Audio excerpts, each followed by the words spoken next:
Mukha yatang imposible na ang magawa pa nating maiwasan at nakatakda na nga ang kaganapan ng dilubyo.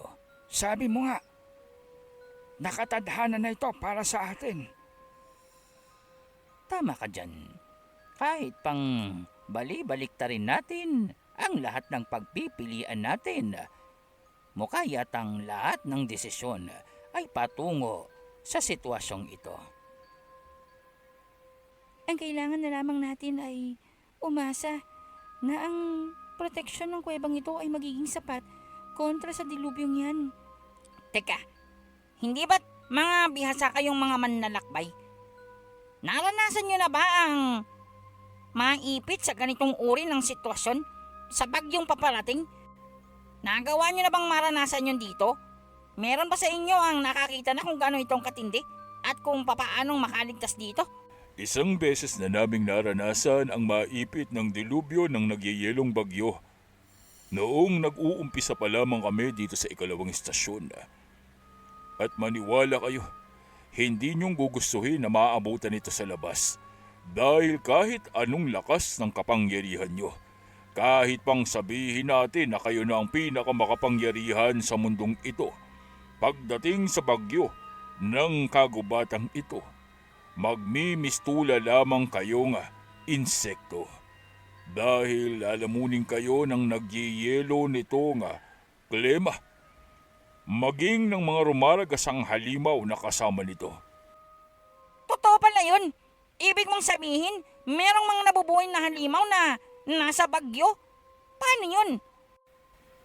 Sabi-sabi, sa paniniwala na ang bagyong ito ay isang natural na sakuna o penomena dito sa lugar na ito.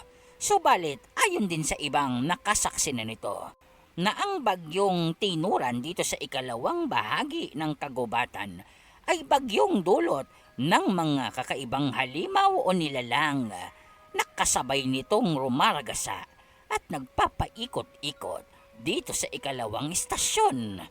Tama. Ang ibig sabihin nitong kasamahan ko, ang bagyong ito bagamat natural at likha ng kalikasan, subalit ang katotohanan nito, tila yatang nagaganap ang bagyong ito dahil na rin sa kagagawa ng mga makapangyarihan at kakaibang uri ng nilalang o halimaw na kasama nitong nag-iikot sa daigdig na ginagalawan natin. Ibig bang sabihin nito, nangyayari itong bagyo kahit sa iba pang lugar at kapatagan at ibang estasyon? Sa kasamaang pala, dito lamang yang nagaganap sa ikalawang istasyon. May kung ano sa istasyon na ito o sa parting ito ng kagubatan na nagiging dahilan kung bakit nagpapabalik-balik ang mga halimaw na yan. Naniniwala ang ilan na may ilang mga bagay ang naririto sa gubat na ito na umaakit sa mga halimaw na yun, dahilan upang magpabalik-balik sila upang magawa itong matamasa. Pero hindi nating masasabi kung gaanong katotoo itong kanilang mga sinasabi o kanilang mga ibinibigay na detalye dahil malabo at napakahirap na paniwalaan na ang isang bagyo na sinlaki ng buong kagubatang ito ay dulot ng isang halimaw. Hindi ba? Kayo ba naniniwala sa ganoong teorya? Bagamat mga malalakas at makapangyarihang uri ng mga manlalakbay ang nagsasabi nga na ito nga daw ay likha ng mga kakaibang uri ng nilalang. Subalit, walang katiyakan. Hindi natin masasabi iyon dahil wala namang nabubuhay na nananatili sa labas kapag nadatnan ng bagyo. Kaya walang ibang makapagsasabi nito kundi ang mga patay. Loko ka! Bakit pagsasalitain mo pa yung mga patay? Hindi mo na lang hayaan sila sa buhay nila. Hindi mo na lang silang hayaan kung nasa saan sila. Huwag mo na silang gambalain pa. Nananahimik ni. Bakit? Bakit parang mas natatakot ka pa sa mga patay kumpara sa mga halimaw? Abay siyempre, ang mga halimaw, pwede mong kalabanin. pwede mong pawagsakin. Tatablan ng mga sandata mo. Ang mga kaluluwa ng mga patay, ang mga mumo, kaya mo ba yung espadahin? Kung gayon, ibig mong sabihin, nagtungo ka dito sa mundo ng kaluluwa at panahon nang takot ka sa mga kaluluwa? Kakatuwa ka namang uri ng individual. Naririto ka sa lugar na pinakakinakatakutan mo. What? Sinong nagsabi sa inyong kinakatakutan ko ang mundong ito at ang mga nilalang na naririto? Hindi no, akala mo lang yun, but it's not. You are very very wrong on that. Tsaka, nag-iingat lang naman kami. At tsaka ang iniisip ko dito, kapakanan ng mga kasamahan namin. At syempre kapakanan nyo din. Hindi ba, paring Jimeno? Sino bang nagsabing natatakot ako sa mga multo-multo na yan? Patitik. Hay nako paring Kulas, halatang halata na sa'yo kahit pang magpanggap kang hindi kang natatakot kasi tingnan mo yung tuhod mo at saka tingnan mo yung ulo mo, kanina pang lingon ng lingon, nanginginig-nginig pa yung tuhod mo tapos sasabihin mo hindi kang natatakot. Paring Jimeno, normal lang yan. Ang ibig sabihin yan, excited ako. Talaga ba? Excited ka makakita ng kaluluwa? Alam mo ba, dito sa ikalawang parte ng kagubatan, normal na para sa amin ang paminsan-minsan ay makakita ng mga kaluluwa. Kung minsan, iisipin mo na mga ordinaryo silang tao, na mga kagaya natin sila. Kung minsan, iisipin mo na kasamahan mong manlalakbay lamang. Pero huli na, bago mong mapagtanto na ang kinakausap mo pala, na ang kasama mo pala, ay isang uri ng kaluluwa. Ang mas masama pa dito, ang iba pa sa kanila, mga kaluluwa ng hindi matahimik at mapayapang mga individual. Kaya nga, kailangan yung mag-ingat dahil ang iba ay mapaghiganti, ang iba sakim at gusto nila may nakakasama sila sa kanilang pagdurusa bilang mga kaluluwa.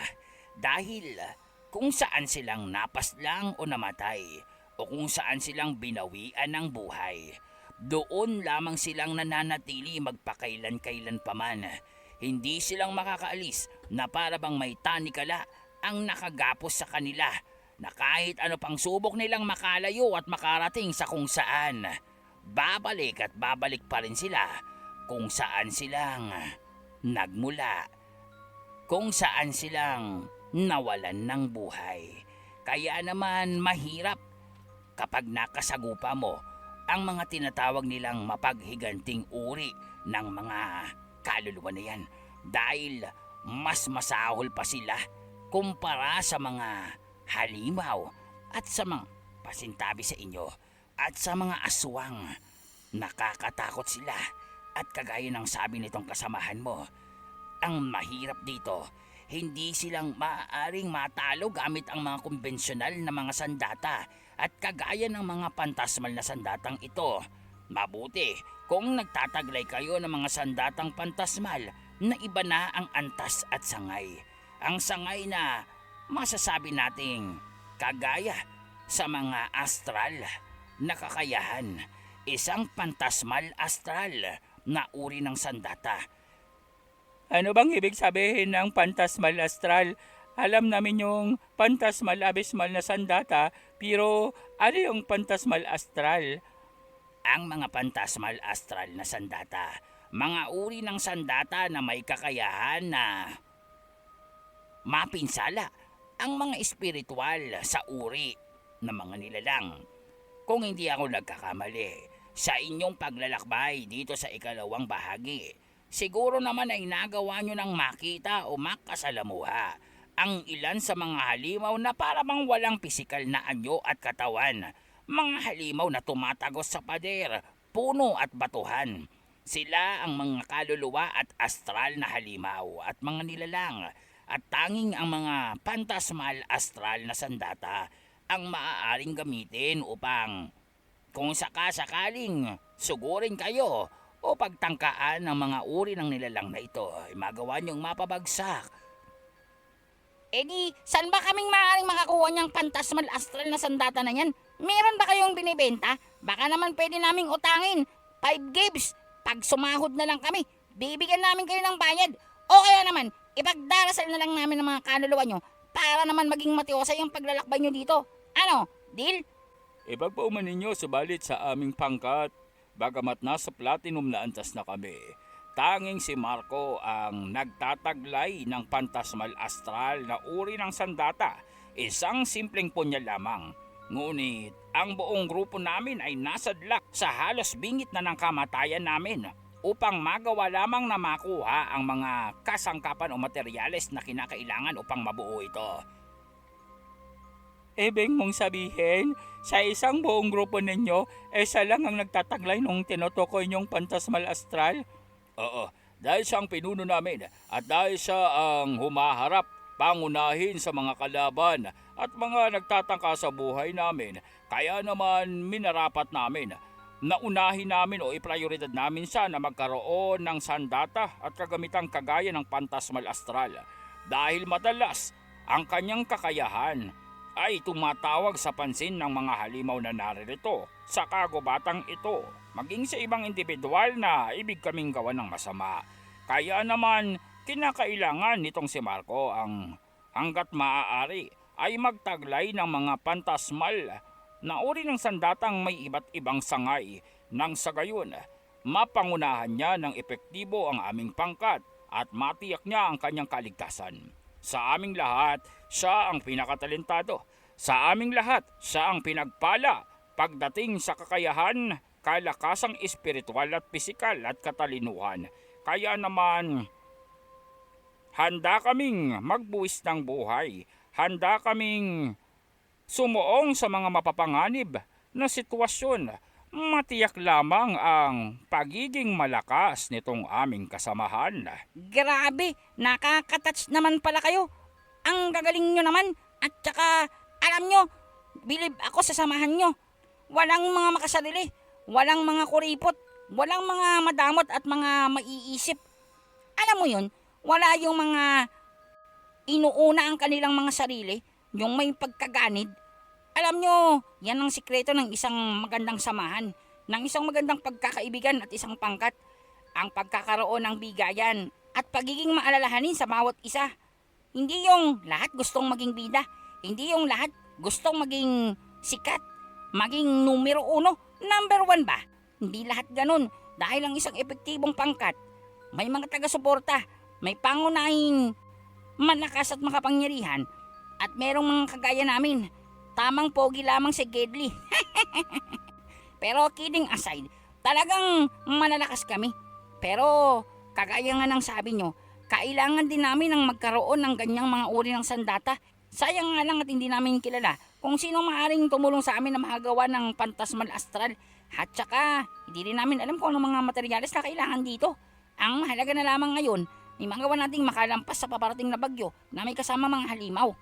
Unti-unti ay nagdidilim na ang kapaligiran sa labas. Ang mga nagmamanman sa bukana ng kuweba ay bahagya na ring umuurong patungo sa kaloob-looban nito dahil nararamdaman na nila ang pagsipol o pag-ugong ng hangin sa labas.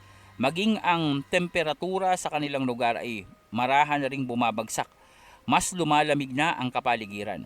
Mas nagiging tila bang peligroso na para sa kanilang kaligtasan. Lalong-lalo na dahil nga sa naririnig at nararamdaman na nila ang presensya ng mga kakaibang nilalang na hindi nilang matukoy kung gaano bang kapeligroso ang mga nilalang na para bang sa pandaman nitong sila Zen. Mga nilalang na solido pagdating sa kakayahan, pagdating sa lakas, at pagdating sa pinsalang maaari nitong magawa. Pakiramdaman nyo. Natahimik na ang kapaligiran. Mukha yatang paparating na ang unos. Magsipaghanda na kayo. Ngunit sa kabila ng katotohanan at alam na nila na ang kuwebang iyon ay protektado ng isang misteryosong persa o kapangyarihan, hindi ditong nagpakakampante itong si Fred.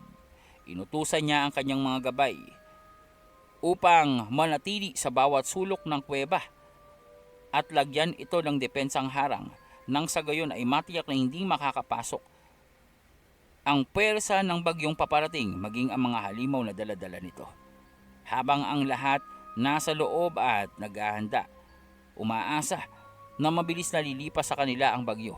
Itong si Fred naman, gamit ang kanyang kabuoang lakas o stamina at mana, ay sinusubukang madepensahan ang buong kuweba sa tulong nila Serafina. Mabigat ito para kay Fred dahil pangmalawakan ang epekto ng depensang ginagawa niya. Hindi lamang basta-bastang isang buong grupo, bagkos isang buong kuweba ang kanyang naroroong pinoprotektahan gamit ang kanyang dibinong kapangyarihan. Magsipaghanda na kayong lahat. Darito na sila. Namataan na ang ilang mga kakaibang uri ng halimaw na nagpapagala-gala sa kapaligiran. Namataan na ang kakaibang uri ng mga nilalang na tila bang iba ang antas ng katalinuhan. Ipinapangamba namin na ang mga nilalang na ito ay maaaring mas mataas ang antas kumpara sa mga ordinaryong halimaw lamang. Ipinapangamba namin na ang mga halimaw na ito ay maaaring nasa antas ng katalinuhan, karunungan ng isang tao o isang matalinong nilalang na kagaya natin. Kinakailangan niyong maghanda dahil may posibilidad na ang ilan sa kanila ay may mga karunungan at kalakasan na pumapantay sa mga tao. Tila yata ang ipinapangamba namin ay maaaring matupad dito. Anong ibig niyong sabihin na pinapangamba niyo maaaring matupad dito? What do you mean about it? Ang mga halimaw na nasa antas na ng kamalayan ng tao. Hindi na lamang basta-bastang nilalang ng kagubatan. Bagkus, mga nilalang na may dunong o talinong mas mataas pa kumpara sa mga ordinaryong tao lamang. Mga nilalang na maaaring mas malakas kumpara sa mga kulay lilang uri ng halimaw. Ibig niyong sabihin, yung mga orange, yung mga Charmaine, yun ang mga halimaw na maaaring naririyang kasama ng bagyo? May posibilidad na ang mga kahil na halimaw, subalit hindi kong kilala si Charmaine. Never mind. Naku, delicates pala ito. Among Zen, kailangan nating siguraduhin na madagdagan na ang dipinsa ng kapaligiran natin dahil kung totoo ang sinasabi nitong si Marco, naku, we are in great danger. Tama itong si Jimeno. Mukha yatang kung posible na magkaroon o iiral ang halimaw na nasa antas ng kahel na may talinong kagaya sa tao. Hindi na lamang sasapat ang matibay na depensa dahil hindi niya bang naisip na ang depensang nilikha dito ay maaaring karunungan din na nagmula sa mga nilalang ng kagubatang ito. Maaaring ang mga nilalang na iyon ay kagaya ng mga kahil na halimaw. Kagaya ng ipinapangamba ng mga manlalakbay na nasa loob ng kuweba. Hindi na lamang isang ordinaryong halimaw o pangkat na mga halimaw ang naroroon. Bagkus, mga nilalang na may talinong higit sa ordinaryong tao. Mga nilalang na may karunungan na kaya pang higitan ang mga manlalakbay na nasa antas ng ginto at platinum. Maliban pa doon, hindi itong kagaya ng mga halimaw na naglalakihan at nakakatakot. Nakapagtataka na ang mga uri nila ay para bang mga engkanto kung ituturing. Para silang mga eleganteng engkanto kung tingnan na naglalakad kasabay ng mga buhawi at nagyeyelong kapaligiran. Animoy makikita ang kanilang marahang pagkilos habang unti-unti na sinusuyod ang buong kagubatan.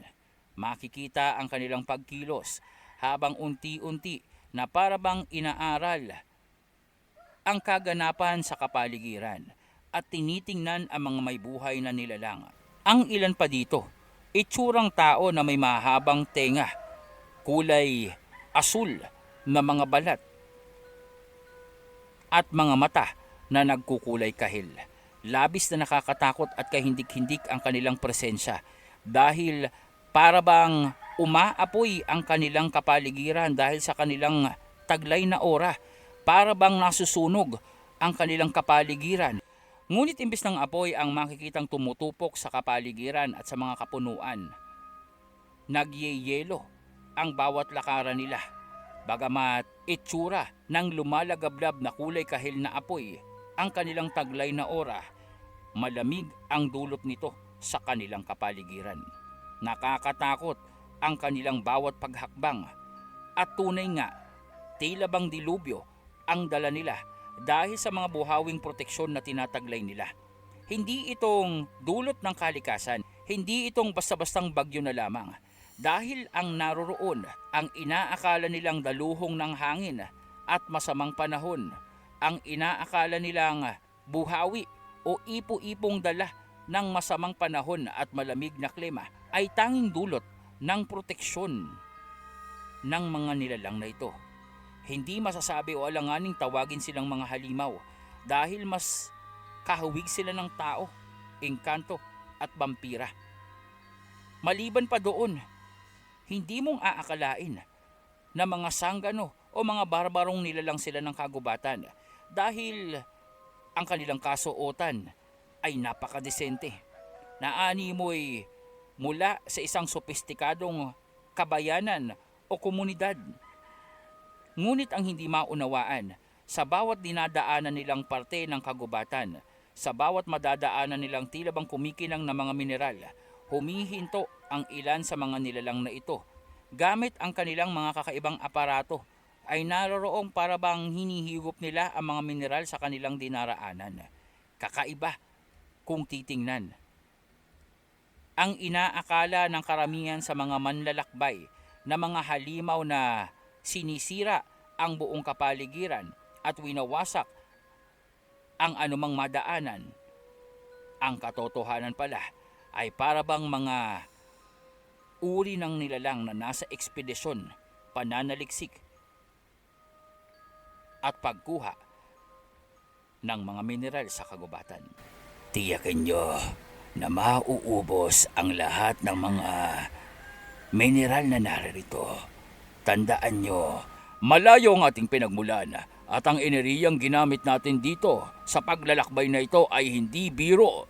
Pinaghandaan ng ating komunidad ang panahong ito sa pagtungo dito, kaya naman sulitin nyo.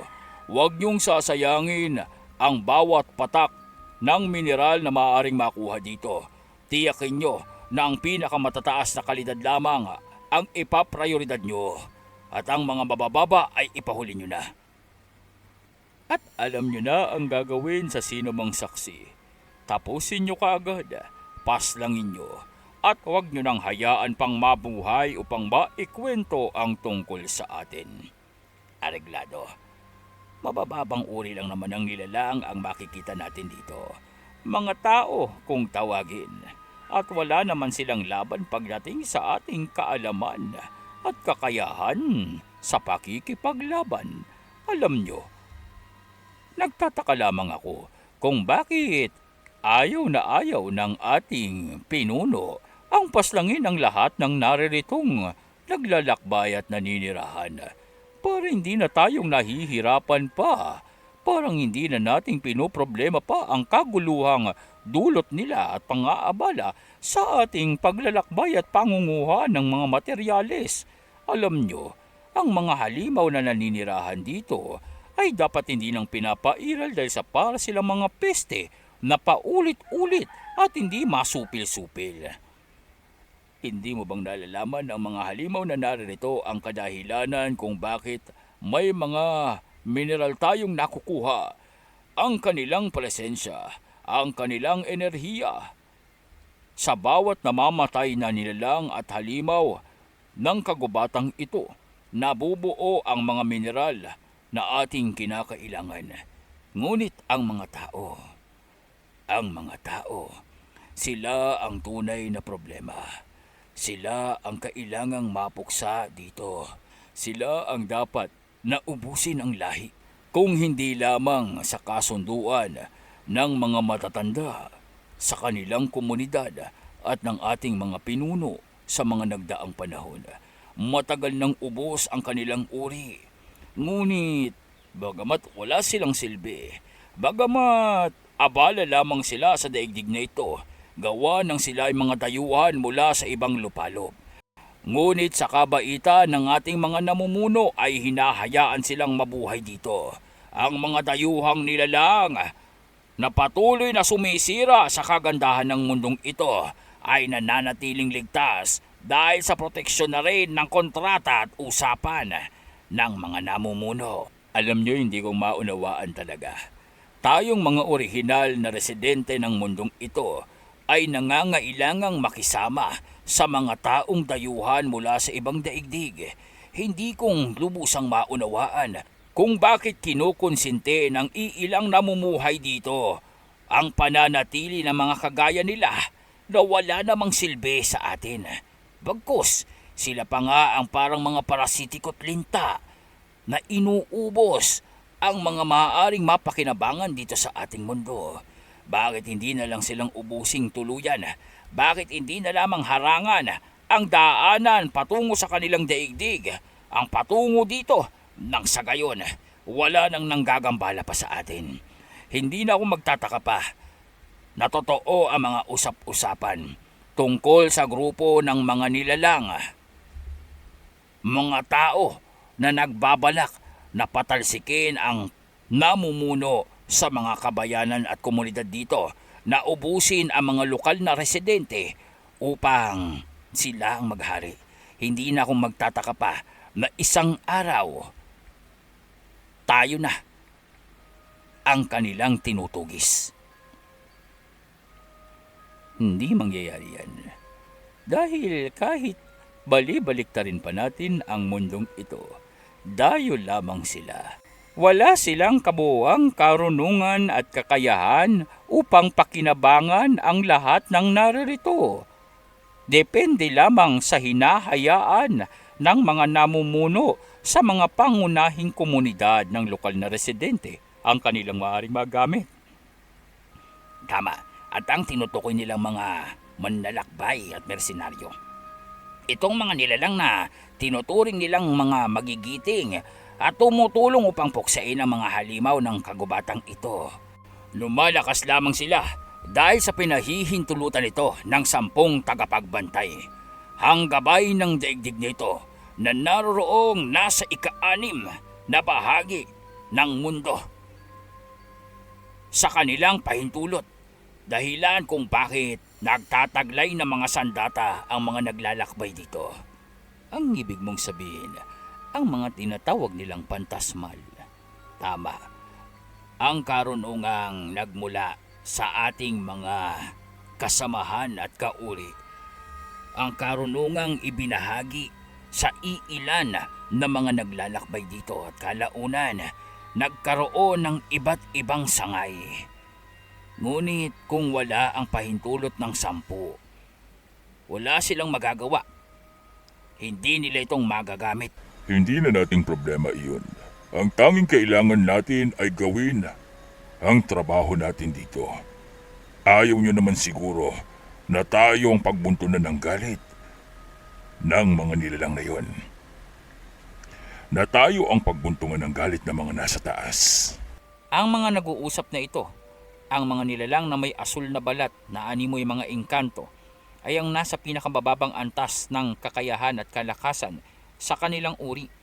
Sila ang mga tinatawag na mga lokal, o para sa kanila, sila ang mga orihinal na namumuhay at nakatira sa mundo ng kaluluwa at panahon.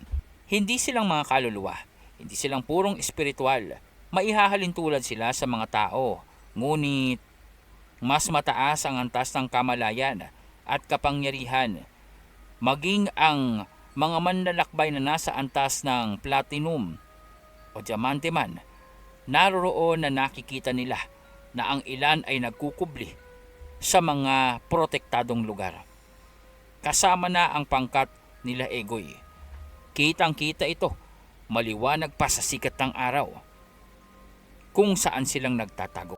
Kaya't mas marami ang mga tao na naririto sa kagubatang ito ngayong kapanahunan kumpara ng dating pagtungo natin dito. At tila yata natututo na sila kung papaanong umiwas sa epekto na daladala ng ating presensya. Ano ang balak nyo sa kanila? May ilan ang nagkukubli sa kuwebang iyan. Napakalapit lamang sa atin. Wala tayong gagawin maliban na lamang kung sila mismo ang susugod sa atin.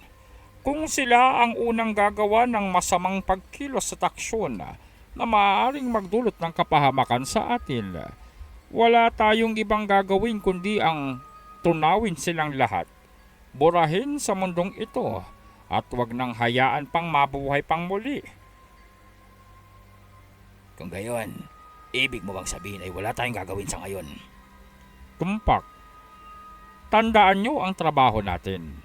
Kunin ang lahat ng mineral na maaring makuha sa gubat na ito at bumalik sa ating komunidad. Ano pa mang karagdagang abala sa atin ay hindi nang nararapat. At ang pagharap sa mga nilalang na yan ay hindi nang dapat pang pinag-aaksayan pa ng panahon. Sige na, kumilos na tayo. Tapusin na natin ang pag-iikot sa kagubatang ito nang makabalik na tayo sa ating syudad. Egoy, tingnan mo. May mga nilalang ang nasa labas. Tila yata hindi naman palang totoo na labis na mabagsik ang kagubatang ito at ang bagyong dumaraan. Tingnan mo, may mga kakatuwang uri ng mga individual ang nagpapagala-gala sa labas na para bang hindi apektado ng bagyo. Baka naman, kasinungalingan lamang lahat ng pagkatakot na nangyayari sa atin. Hindi natin alam yan. Tingnan nyo ang mga kulay nila. Kulay asul. Hindi silang mga tao. Tama siya. Mas mabuti nang mag-ingat tayo. Peligroso kung susubukan nating lumabas. Walang katiyakan na mabubuhay tayo kagaya ng ginagawa nila. Halatang ibang uri sila ng mga lahi.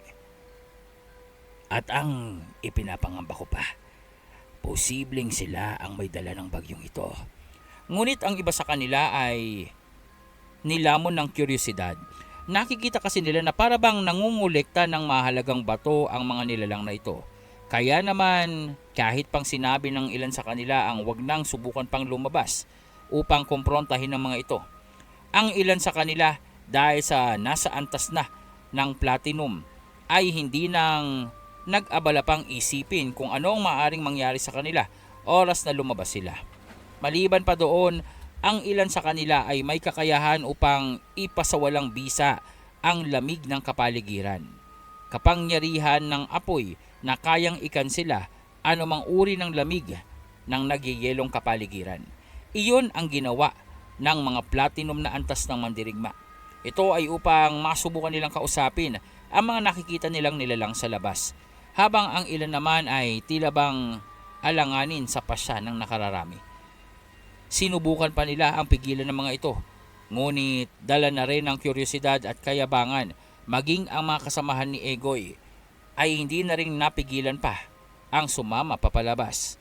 Balak nilang hulihin ang mga kakaibang nilalang upang makausap at maintindihan kung ano ang pakay nila at bakit silang naroroon sa gitna ng bagyo. Anong gagawin natin kapag nagpumigla sila? Ano pa nga ba? Patayin. Mukha namang malalami at mahihina. Tila yata baguhan sila sa lugar na ito. Hanggat maaari, huwag kayong gagawa ng marahas na hakbang. Idaan natin sa mabuting pakikipag-usap. Hindi naman lahat kailangan nating idaan sa karahasan. Egoy, naniniwala ba tayo dito sa iba? Hindi daw idadaan sa karahasan. Papaano kung tayo ang suguri ng mga nilalang na yan? Itsura pa lang nila, parang hindi nagagawa ng mabuti. Kung ako sa iyo, oras na makalapit tayo sa kanila. Sunggaban na natin ang iba. Sunggaban natin ang ilan sa kanila at gawin nating hostage para naman matiyak natin na hindi tayong mauutakan ng mga nilalang na yan. Pakiramdam ko, mahalaga ang kinukuha nilang bato. Akalain mo yun, hindi natin napansin na may mga mineral pala dito na kagaya niyan.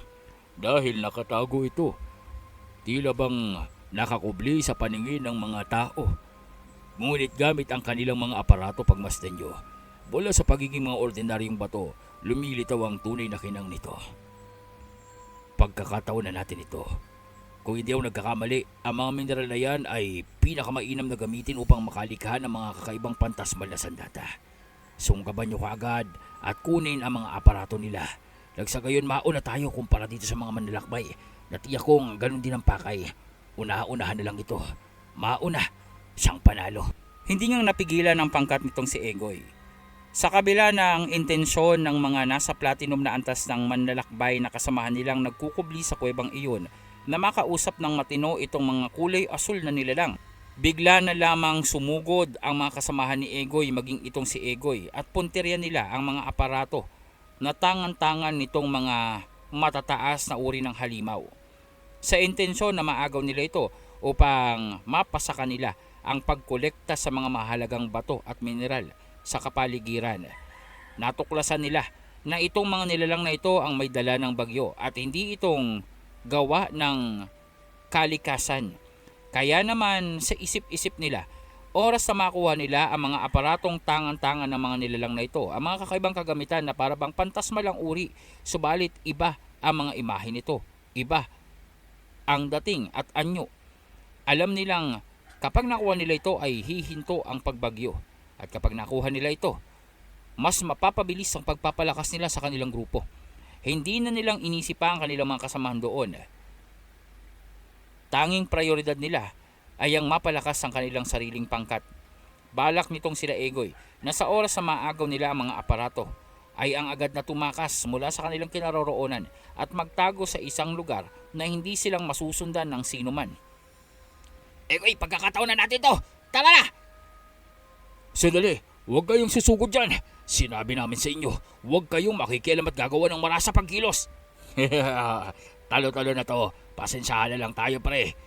Trabaho lang ito at walang personalan. Kailangan namin ang mga aparatong taglay nila. Huwag kayong mag-alala. Pahihintuin namin ang pagbagyong ito oras na makuha namin ito. Mga kasama, bilisan nyo! Sabay-sabay na inilabas ng buong pangkat nila Egoy ang kanilang mga sandata sa intensyong paslangin ang mga nilalang na nasa asul na kaanyuan. Ngunit ito ang pinakamalaking pagkakamali na ginawa nila. Dahil bago pa man silang makalapit, alam na ng mga nilalang na ito ang kanilang gagawin. Dahil sa nasa kuweba pa lamang sila ay nakikita na sila ng mga ito. Sa kabila ng kanilang paggamit ng mga taktikang pangkubli, mga karunungang na itatago ang kanilang pisikal na anyo sa paningin ng karamihan, hindi ito nakalusot dito sa mga misteryosong asul na nilalang. Isa lamang sa kanila ang humakbang upang salubungin itong sila Egoy. Itinaas ang tila bang maliit na baston na hawak-hawak. Matapos iyon ay para bang ikinumpas lamang ito ng marahan sa hangin. At maya-maya pa, makikita ang pagsambulat ng mga dugo mula sa katawan nitong sila Egoy. Para bang pumutok ang mga ugat nila sa kanilang katawan sa iba't ibang parte. Paa, kamay, likuran, tiyan at ulo. Ang iba ay napasuka pa ng dugo. Dalawa sa kanila ang direktang sumabog ang utak. At itong si Egoy naman ay naputulan ng isang kamay, maging ang kanyang alalay o ang kanang kamay na pinagkakatiwalaan at tagapagpayo ay naputulan din ng binti. Tumilapon sila sa gilid ng malaking bato. Kasunod nito ay muling naglakad ang asul na nilalang upang lapitan ng iba pa sa kabuuan ng grupong nagtatago sa kuweba. Ngunit sa hudyat ng pinuno ng pinakamataas na antas ng platinum na naroroon, huminto ang lahat. Walang armas o walang sandata ang makikita sa mga ito. Sa pag-uutos na rin ng pinuno nila upang itago ito upang maipakita sa mga nilalang na kulay asul na wala silang intensyon na makipaglaban. Wala kaming intensyon upang gawan kayo ng masama. Ang mga sumugod sa inyo ay hindi naming kasamahan. Hindi kong alam kung naiintindihan nyo ang aming salita. Ngunit wala kaming intensyon para makipaglaban sa inyo. Naririto lamang kami upang magkubli at panatilihing ligtas ang aming pangkat hanggang sa humupa ang masamang panahong ito. Kaya paumanhin kung naabala namin kayo sa inyong mga ginagawa. Maiintindihan kaya nila ang sinasabi natin. Mukha yatang nagalit sila dahil sa ginawa nila Egoy. Pesteng Egoy yan. Sabi na nga ba, kahit kailan, hindi na silang nadala at nagbago. Mga tuso, mga garapal. Pati tayo idadamay pa sa kasakiman nila. Walang katiyakan kung nauunawaan sila ng mga individual na ito. Ngunit maya-maya ay ibinaba nito ang kanyang tungkod. At marahang tila bang kumalma. ang lakas ng loob nyo upang pagtangkaan na paslangin kami at gawa ng masama. Gayong hindi naman namin kayong inaabala. Hindi kaming naririto upang mag-aksaya ng oras. Nakaharapin kayo at makipagkumpronta. Pero kung gusto nyong mapabilis ang buhay nyo at ang pananatili sa aming mundo, walang problema doon. Dahil ora mismo, kayang-kaya ko kayong puksaing lahat. Pasensya. Pagpasensyahan mo kami. Hindi kaming kagaya ng mga sumugod sa inyo. Nasilawan lamang sila sa labis na kasakiman nila. Ngunit hindi kaming katulad nila. Paumanhin ngunit ibig lamang namin ang katahimikan at kapayapaan dito. Wala kaming balak na makipaglaban sa inyo at superior kayo pagdating sa kalakasan at kapangyarihan. Hayaan nyo na kaming manatiling ligtas dito at tahimik. Ibig lang naming matiyak kung kinakailangan nyo ng tulong dito sa labas.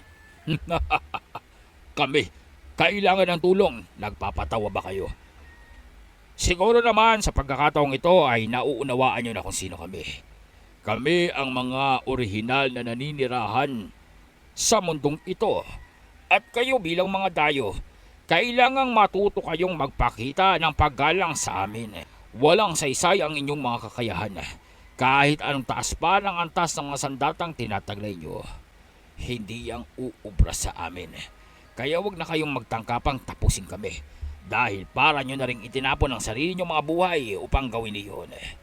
At para dito sa mga tao na ito na nagtangka sa aming buhay at ginambala ang aming kapayapaan, ipagpauman ninyo ngunit kailangan nilang matapos. Meron ba sa inyo ang tumututol para sa hatol na ito? Walang tumugon sa lahat ng pangkat ng mga manlalakbay na naroroon. Sa kabuuan may 4 pang grupo ng mga manlalakbay ang kasamahan nila Egoy. Isa man dito, walang sumalungat. Isa man dito, walang nangahas na sabihin ang kanilang ibig na sabihin. Walang nangahas upang tumaliwas sa kagustuhan nitong mga misteryosong asul na nilalang. Nang walang tumugon dito, nagpatuloy itong tila bang babaeng asul na nilalang sa pagpatay sa pangkat ni Egoy. Ngunit napansin nila, wala na si Egoy doon at wala na itong kanang kamay niya. Tila yatang habang nag-uusap ang mga manlalakbay at itong mga misteryosong nilalang, kinuha ito ni Egoy na oportunidad upang magawa nilang makatakas. Wala nang bakas pa ng kanilang enerhiya at presensya sa kapaligiran. Animoy naglaho silang parang bula. Iniwan ni Egoy at ang kanyang kanang kamay ang ilan pa sa kanilang mga kasamahan at hinayaang paslangin ng mga asul na nilalang na ito habang silang dalawa ay nanatiling ligtas at malayo. Malas talaga. Kasalanan nito ng mga aswang at ng mga bagong saltang iyon. Kung hindi dahil sa kanila ay hindi naman tayong mapapadpad dito sa lugar na ito. At kung hindi dahil sa kanila, hindi tayong mapipwersa upang lumabas mula sa kuwebang iyon at makipagsapalaran dito. Tama ka Egoy. Kasalanan nito ng mga aswang. Kasalanan nito ng mga bagong salta ng mga manlalakbay. Hindi dapat tayong napinsala ng ganito. Kung maayos sila, ngunit masyado silang urong ang mga bayag at ayaw makipaglaban kontra sa lahi ng mga nilalang na para bang napakahihina naman. Kailangang pagbayarin natin dito ang mga aswang, ang pangkat ng mga baguhang dayuhan. At ang grupo nila Abner, kailangan natin silang mailagay sa sitwasyong kinasadlakan ng ating pangkat. Egoy, dalhin natin sa kanila ang mga asul na nilalang na yon. Tiyak na susundan tayo ng mga nilalang na yon. Kailangan lang natin na hayaan na maramdaman nila ang ating presensya hanggang sa makarating tayo sa kuweba ng proteksyon. Sigurado ako, makikita nila doon at mararamdaman ang pangkat ng mga aswang at ng mga manlalakbay na nagkukubli. Makakaganti tayo. Maipaghihiganti natin ang ating mga kasamahan. At sa parehong pagkakataon, mamamatay ang mga aswang at ang lahat ng naroroong nagtatago. Tama ka. Iyon ang dapat natin gawin. Madali ka. Iwan mo ang mga sandatang nakuha natin mula sa kuwebang iyon. Hayaan mong masundan tayo ng mga asul na nilalang. Maglagay ka ng mga bakas dito. Bilisan mo.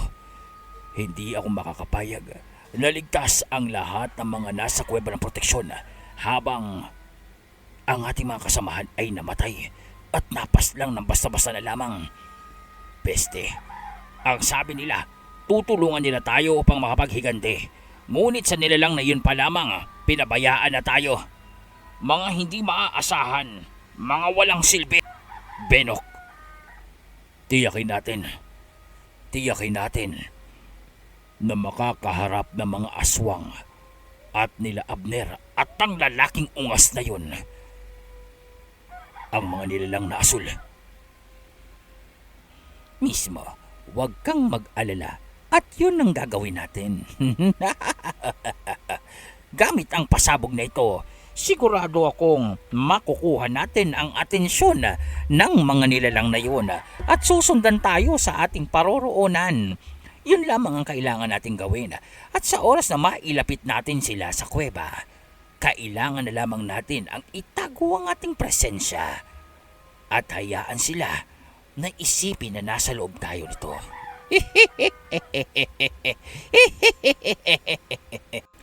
Labis ang kasamaan nitong si Egoy at Benok. Sinadya nga nila na masundan sila ng mga halimaw patungo sa kuweba ng proteksyon.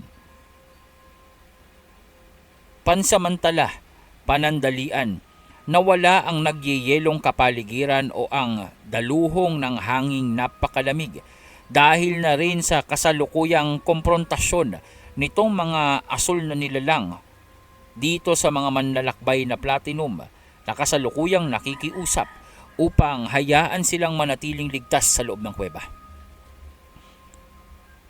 Kung hindi niyong kasamahan ang mga nakatakas, maaari na namin silang tapusin.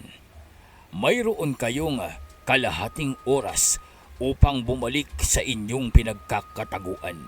Matapos iyon, magiging aktibong muli ang aming proteksyon at ora at mamamatay ang lahat ng abutan nito. Hindi namin mapapalampas ang kalapastangan ng ginawa ng mga taong iyon. Saan man silang magtago, matutuntun namin sila at kung sino pa man ang kanilang mga kasabwat. Hindi nang nagdalawang isip pa itong mga manlalakbay. Agad na tumalikod na ito at hindi nang nag-aksepa ng oras. Bumalik sa kanilang pinagkakataguan. Walang ni isa man sa kanila ang nangahas upang muling komprontahin ang mga hindi nilang matiyak kung anong uri ng nilalang. Nabatid nila ang labis na kalakasan. Matapos nga iyon ay agad na naglaho ang mga nilalang na ito at tinungo ang direksyon kung saan nararamdaman nila ang presensya nitong sila Egoy. Habang sila Egoy naman, patuloy ang paglikha ng ingay, pagsabog at presensyang patungo dito sa kuweba ng proteksyon. Egoy, tama na yata to. Narito na tayo malapit sa tapat ng kuweba. Hayaan na lamang natin na madiskubre nila ang mga nasa loob. Kailangan lang nating paglahuin ang ating presensya dito sa entrada para isipin nila na nasa loob tayo. Sigurado ako, matataranta ang mga nasa loob at iisipin nilang sinasalakay na sila ng mga asul na nilalang na yun at pagkatapos magbabanggaan ang kanilang pwersa at tiyak na mamamatay ang mga manlalakbay. Mahusay ang naisip mo. Ito na ang ating pagkakataon upang makaganti sa kanila. Magagawa nating mapalitan ang mga namatay nating kasamahan at tiyakin na lamang natin walang matitira sa lahat ng nasa loob. Iwan mo ang mga gamit na ito dyan sa may entrada. Iyon nga ang ginawa nila at matapos ay pinaglaho nila ang kanilang mga presensya. Mahirap man para sa kanila, binitawan nila ang mga pantasmal na sandatang tanga nila, maging ang mga alahas at kagamitan.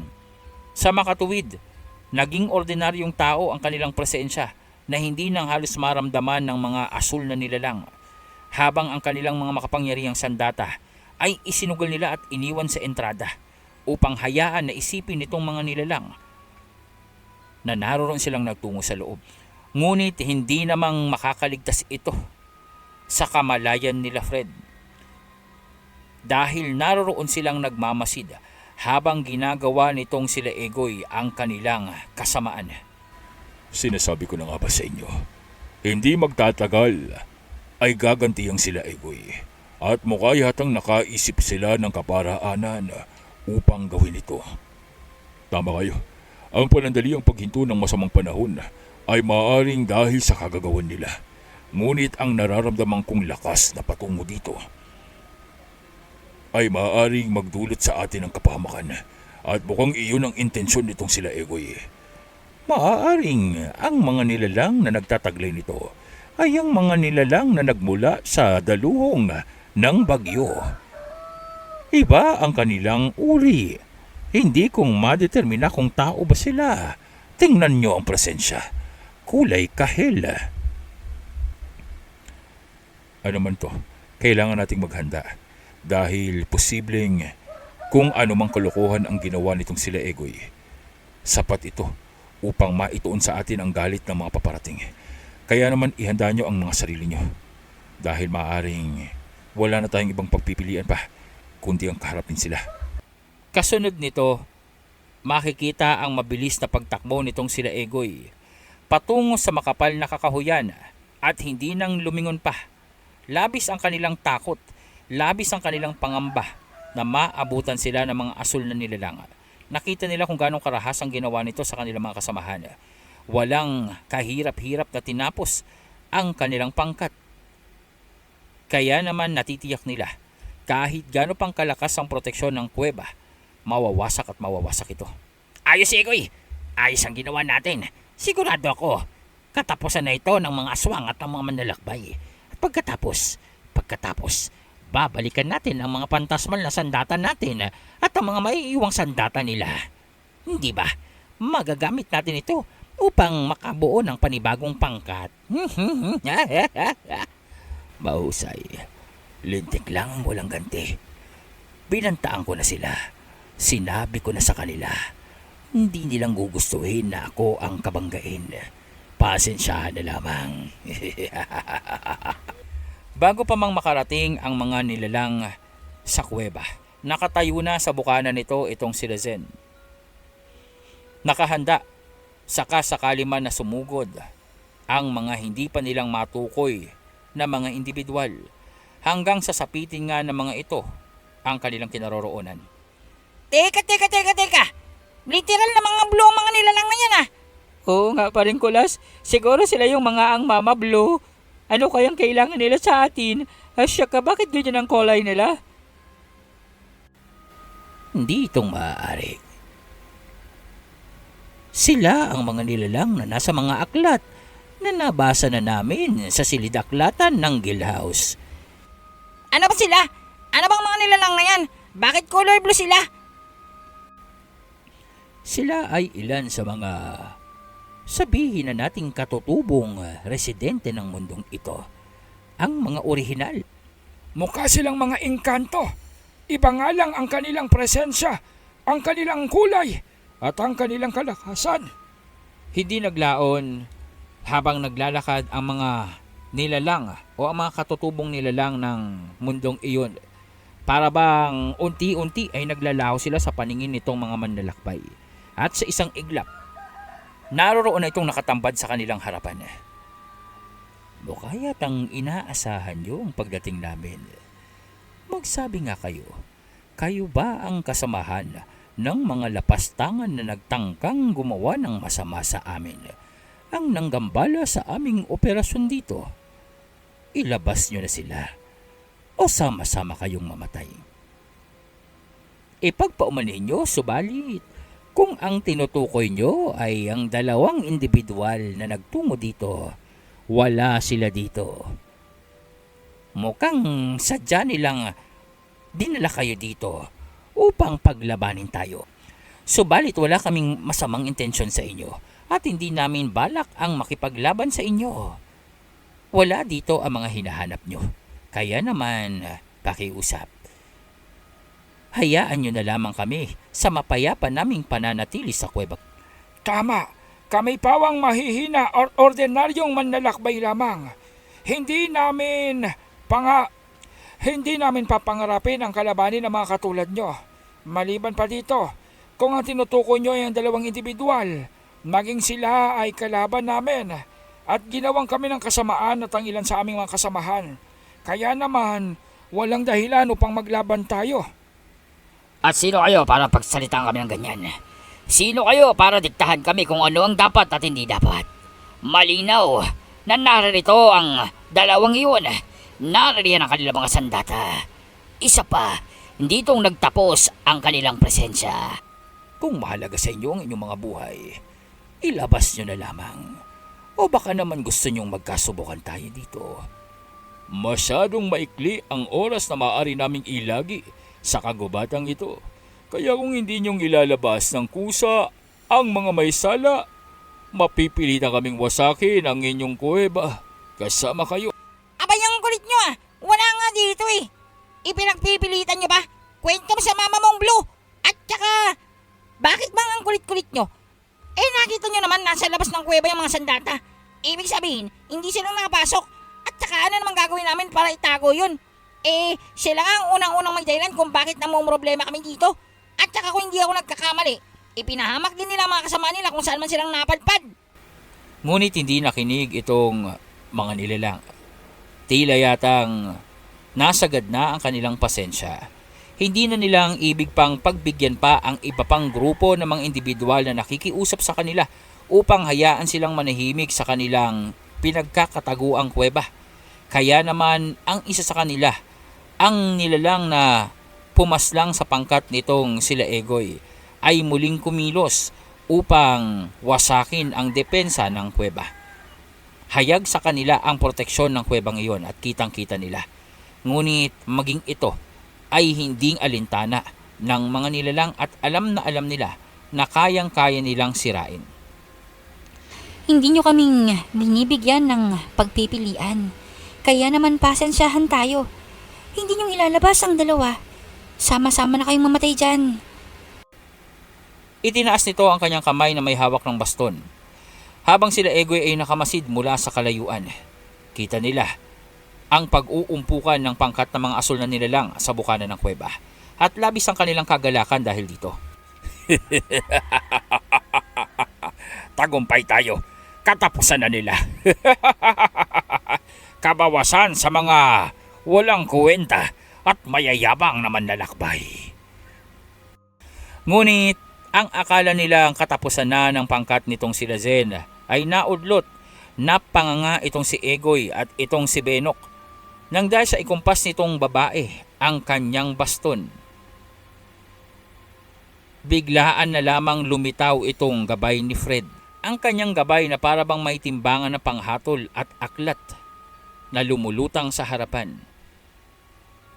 At ganon-ganon na lamang ang epekto ng kapangyarihan nitong asul na nilalang ay biglang naparam, naglaho at nawala ng epekto na natiling matibay ang depensa nila.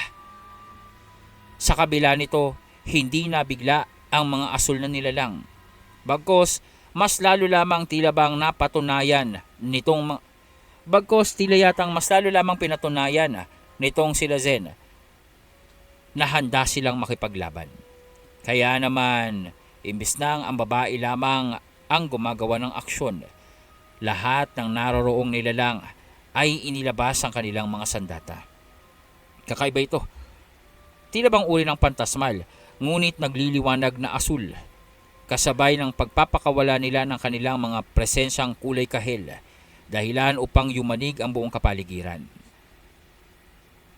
Pansamantala, natigil ang lamig at niebe at tila bang naglaho ang lahat ng ito.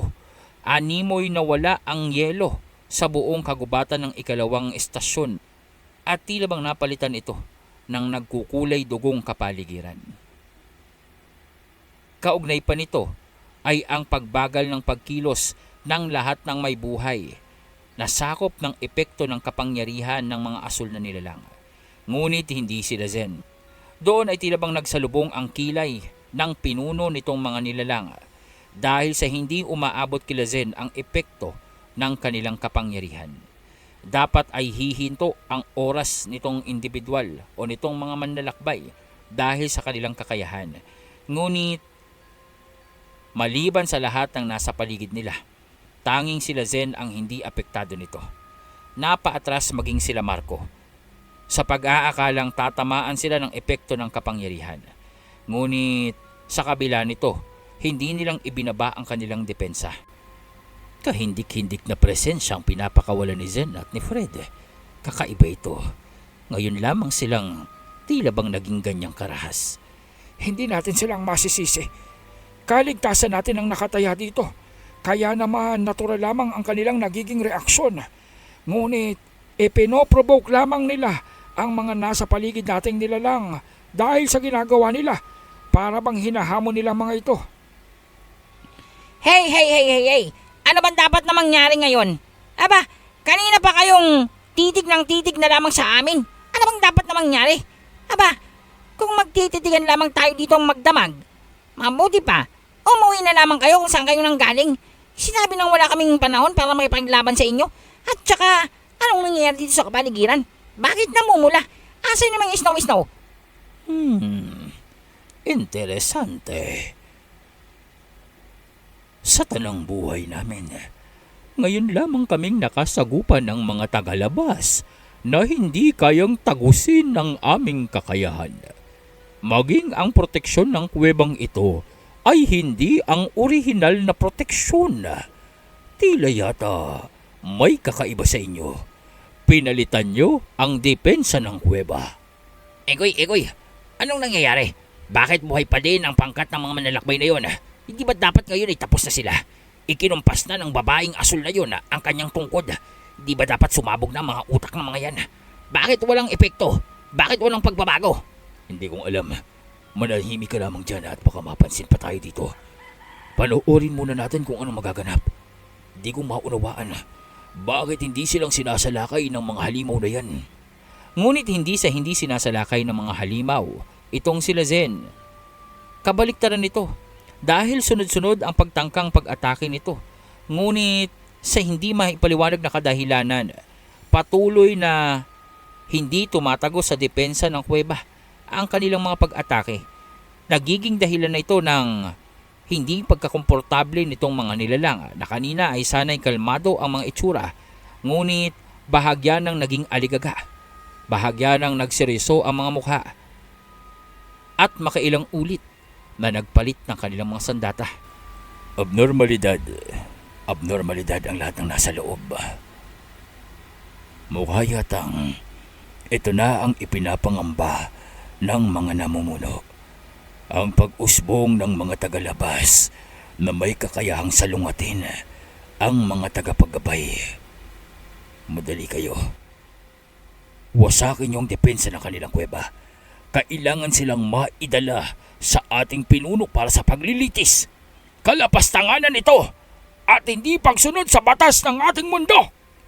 Dahil sa biglaang ragasa ng puwersa, dahil sa galit nitong mga asul na nilalang, mabilisang umaksyon itong si Zen at Fred at sumugod upang atakihin ang kanilang mga kaharap.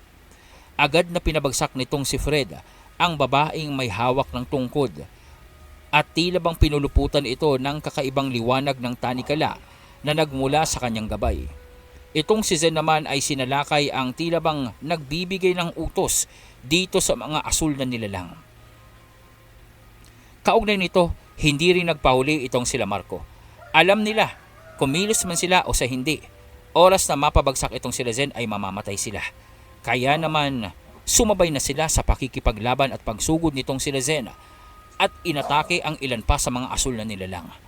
Buong lakas na ginamit ni Marco ang kanyang sandata, ang kanyang natural na abilidad upang kaharapin ang pinakamalaki dito sa mga asul na nilalang na hawak-hawak ang kanyang napakalaking palakol.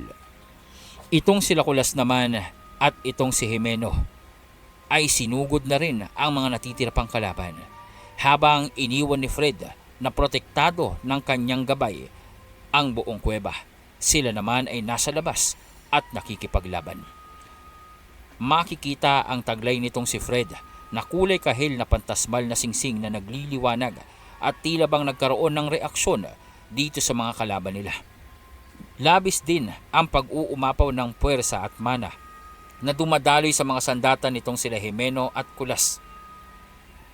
Habang itong si Sir Ed naman ay iniharang ang kanyang kalasag upang saluhin ang mga parabang bola ng apoy na pinapakawalan ng mga halimaw na kaharap nila na tumatama naman sa kanilang kuweba.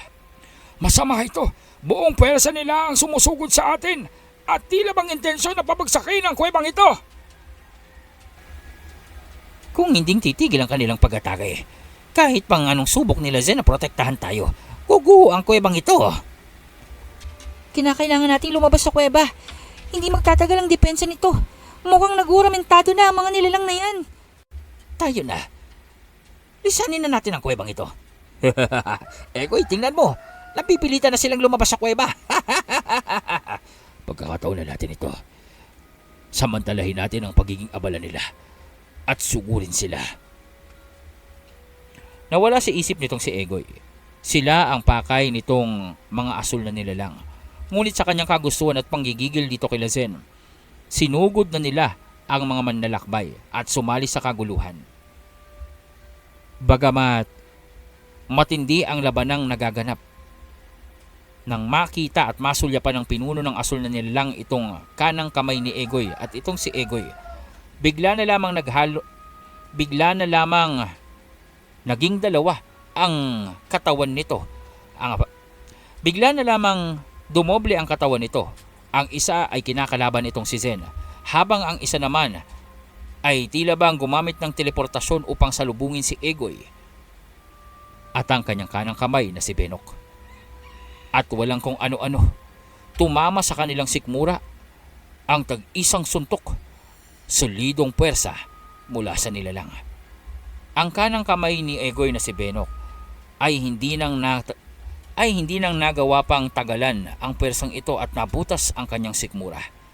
Tumagos ang kamay ng nilalang na asul at doon ay humandusay ng walang buhay itong si Benok. Habang si Egoy naman nagawa mang sanggain ang pag-ataking suntok, sakal-sakal na siya ng pinuno ng mga nilalang. Ang kapal ng mukha mo. Nagpakita ka pa talaga sa akin. Nanatili ka na lamang sanang nakatago. Akala mo ba, sa kaguluhang nagaganap, ay magagawa mong sumalisi? Isa kang tampalasan. Hindi ka matayan ng magiging hatol sa iyo, kundi ang paglilitis sa aming lugar. Tagilid ang puwersa nitong si Lazen. Nag-uumapaw ang lakas ng mga nilalang nakaharap nila. Lalong-lalo pa, ang mga pantasmal na sandatang gamit nila ay para bang ordinaryong sandata lamang laban sa mga nilalang na ito. Sa kadahilan ng nasa kahil ang antas ng depensa nito, kaya naman ang antas ng kanilang sandata sa kasalukuyan ay hindi sapat upang lumikha ng pinsala sa kanilang mga kaharap. Oo, at matibay ang kanilang depensa sa tulong na rin ng 7 pakpak ng kalangitan na gamit nitong si Fred at ng kakayahan sa pagbalanse at paghatol ng kanyang bagong gabay. Ngunit kung opensa ang pag-uusapan, parang kalabit lamang ang puwersang pinapakawalan nila laban sa mga nilalang na ito. Ano gagawin natin sa kanila? Isasama ba sila sa paglilitis? Tapusin na sila. Wala tayong panahon upang magbitbit ng sobra. Ito lamang ay sapat na upang litisin. Kamatayan ng kanyang kaluluwa ang kaparasahang dapat sa kanya. At ang mga kasamahan niyang yan ay dapat na iwan ditong walang buhay. Ngunit bigla na lamang lumitaw na muli ang aswang na kahel na para bang naakit sa labanang nagaganap. Para bang nagwawala itong sinalakay ang mga grupo ng naglalaban. Ngunit pangunahing pinuntirya niya ang mga asul na nilalang. Sandali, anong ginagawa ng nilalang na yan dito? Mag-iingat kayo, delikadong isang yan. Oh my! Ayan na naman yung orange na aswang! Anong gagawin niya dito? Lagot tayo! Tika lang, paring Kulas, tingnan mo, inasnab ka for the first time. Mukhang ang puntirenya yung mga blue. Hindi nagkamali si Jimeno. Para bang gutom na gutom ang aswang na ito. Naglalaway na sinakmal ang isa sa mga asul na nilalang. Direkta sa leeg nito. Biglaan na lamang ng itim ang nilalang na ito nang lapain ng kahil na aswang. Kasabay nito, dagli ang nagsiatrasan ang mga kasamahan nito. Makikita ang paglabas ng isa sa mga aparato nila at ginawang aktibo. Kasabay nito ay ang kanilang pagdaan sa portal, papaalis sa kanilang kinaroroonan. Huling sulyap ang ginawa ng pinuno ng mga nilalang na ito at tiningnan at tinandaan ang pagmumukha nila Zen. Kasabay nito ay ang paglalaho nila at ng portal. Habang sila Zen naman, habang itong sila Zen naman ay hindi pa rin malaman kung anong gagawin. Labis ang lakas ng asul. Labis ang lakas ng kahil na aswang. Di nilang alam kung susugurin ba nila ito o gagawin nilang tumakas na lamang. Ngunit isa ang tiyak. Kinatatakutan ng mga asul na nilalang ang kahil na aswang na ito. Napakahaba ng kulay pulang buhok nito na nagkalat sa buong kapaligiran. Ang mga kuko nito ay kumikintab dahil sa talim. Para bang gagamba ito na pinuluputan ang asul na nilalang habang sinisipsip ang dugo nito.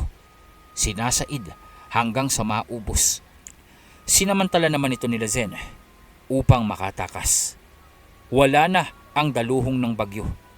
Sa pag-alis ng mga asul na nilalang, kasamang nawala at naparam ang bagyo.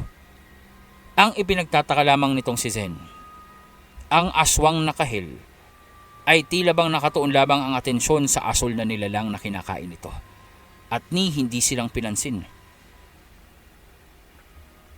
Bakit hindi tayong pinansin ng aswang na yun? Hindi ba tayong enough? Barang hindi tayong deserve sa kanya. Tama ka, para yatang hindi man lamang siyang nag-aksaya ng panahon upang kaharapin tayo, upang kumprontahin tayo at salakayin. Bagamat nakaligtas sila Zen para sa kanya at dito kay Fred ay naging insulto ang naganap. Ang hindi pagtuon o hindi pagpansin sa kanila nitong kahil na aswang ay para bang dahilan upang manliit sila, na para bang pakiramdam nila hindi sumapat ang kanilang presensya, kapangyarihan at kalakasan upang kunin ang interes ng kahil na aswang.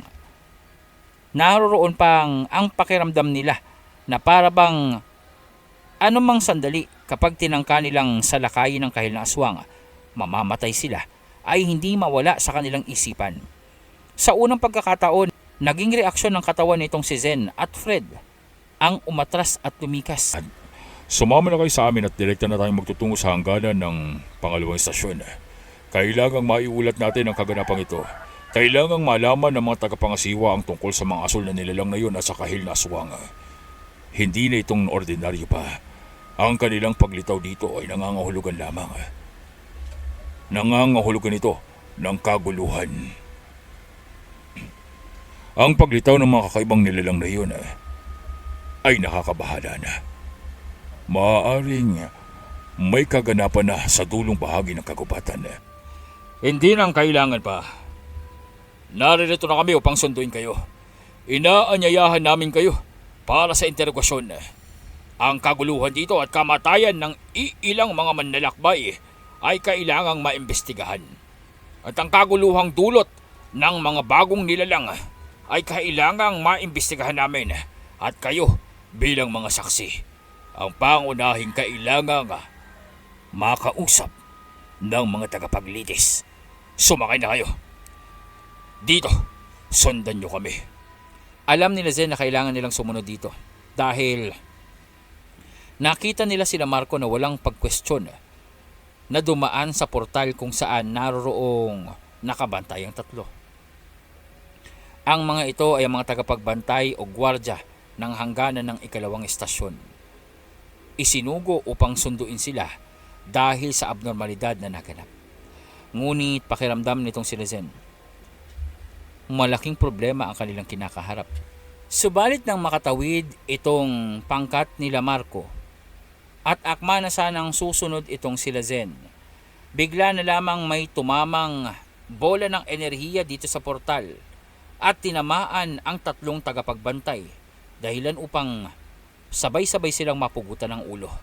Nawala ang portal at nagkagulo. Sabay-sabay ang paglitawan ng mga halimaw at walang nagawa itong sila Zen kundi ang tumakas, kundi ang protektahan ng kanilang mga kasamahan at mapilitang lumayo sa kanilang kinaroroonan. Naroroong napatakbo sila patungo sa kuweba ng sumpa at kapahamakan. Huwag na kayong magtangkapang kumilos ng masama at huwag niyo nang subukan pa ang tumakas. Kung sasama kayo sa amin ng matiwasay, hindi kayong mapapahamak.